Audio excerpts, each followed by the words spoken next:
అక్రమ విక్రయాలకు పాల్పడుతున్న ముఠాను two town పోలీసులు ఛేదించి పట్టుకున్నట్లుగా జిల్లా ఎస్పీ అఖిల్ మహాజన్ తెలిపారు. 7 నిందితులపై కేసు నమోదు చేసి 3 అరెస్ట్ చేసినట్లుగా తెలిపారు. జూలై 12 రాత్రి ఆర్టీసీ బస్టాండ్ వద్ద వాహనాల తనిఖీలు నిర్వహిస్తున్న సమయంలో అనుమానాస్పదంగా స్కూటీపై సంచరిస్తున్న వ్యక్తిని పోలీసులు అడ్డుకునే ప్రయత్నం చేయగా పారిపోవడానికి యత్నించాడు. వెంటనే పోలీసులు వెంబడించి పట్టుకుని విచారించగా నిందితుడు సిందే జగన్నాథ్ ఆర్ఎంపీ వైద్యుడు అని తేలింది.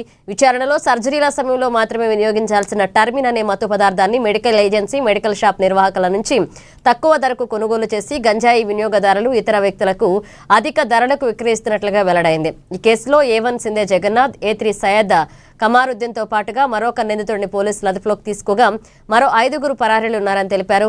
వారిని త్వరలోనే అరెస్ట్ చేస్తామని ఎస్పీ తెలిపారు.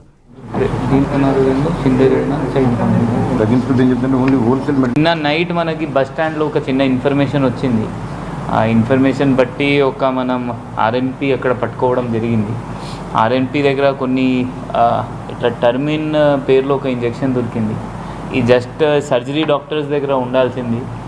ఇతను ఏం చేస్తున్నారంటే ఇతను వాడుతున్నారు, ఇతను కాకుండా కొంతమంది ఆ డ్రగ్స్ అలవాటు అయిన వాళ్ళకి అమ్ముతున్నారు. దీనిలో ఒక పర్సన్ నిన్న రిమాండ్ కూడా అయ్యారు. చోటా ముషరఫ్ అతని పేరు. అతను కూడా ఇతను అమ్ముకున్నారు, ఇతను అంటున్నారు. అతని దగ్గర నుంచి మనకి 2-3 బాటిల్స్ దొరికినాయి. అతను ఎవరి నుంచి కొనుక్కుంటున్నారంటే ఒక సయ్యద్ కమరుద్దీన్ ఉన్నారు. ఇతను గెట్ వెల్ మెడికల్ షాప్ ఉంది మన ఆదిలాబాద్లో. అతని నుంచి ఇతను కొనుక్కుంటున్నారు.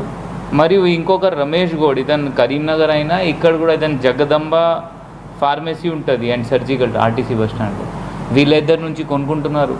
ఈ ఆర్ఎంపీ 390-400 రూపీస్లో కొనుక్కొని ఒక్కొక్క బాటిల్ 1500కి అమ్ముతున్నారు. ఈ ఇంజెక్షన్తో ఏమవుతుంది అంటే ఒక మత్తులాగా వస్తుంది. ఎందుకంటే ఇది సర్జరీ చేసినప్పుడు వాళ్ళు ఇస్తారు. సో దట్ ఆ పెయిన్ తక్కువ కావాలి, మళ్ళీ ఆ మత్తులో పోవాలి. సో వీళ్ళకు కూడా ఇది ఐడెంటిఫై చేసి ఇప్పుడు ఈ వాడుకోవడం స్టార్ట్ చేశారు. మన జిల్లాలో ఇది 3rd కేసు. ఇంతకుముందు కూడా 2 కేసెస్ చేశాము. 2 హాస్పిటల్స్ గట్రా దొంగతనం అయినాయి.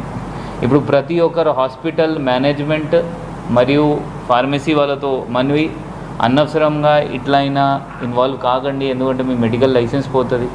ఇప్పుడు ఈ 2 మెడికల్ షాప్స్ గురించి కూడా మనం లైసెన్స్ క్యాన్సిల్ చేయమని మనం డ్రగ్ అండ్ కంట్రోల్ అథారిటీకి లెటర్ రాస్తాము.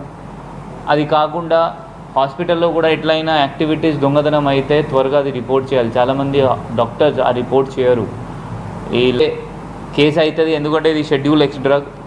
ఎవరైనా ప్రిస్క్రిప్షన్ లేకుండా అమ్మదానికి లేదు. మరియు అది కూడా డైరెక్ట్లీ డాక్టర్స్కి అమ్మాలి ఎవరైనా సర్జరీ చేస్తారు.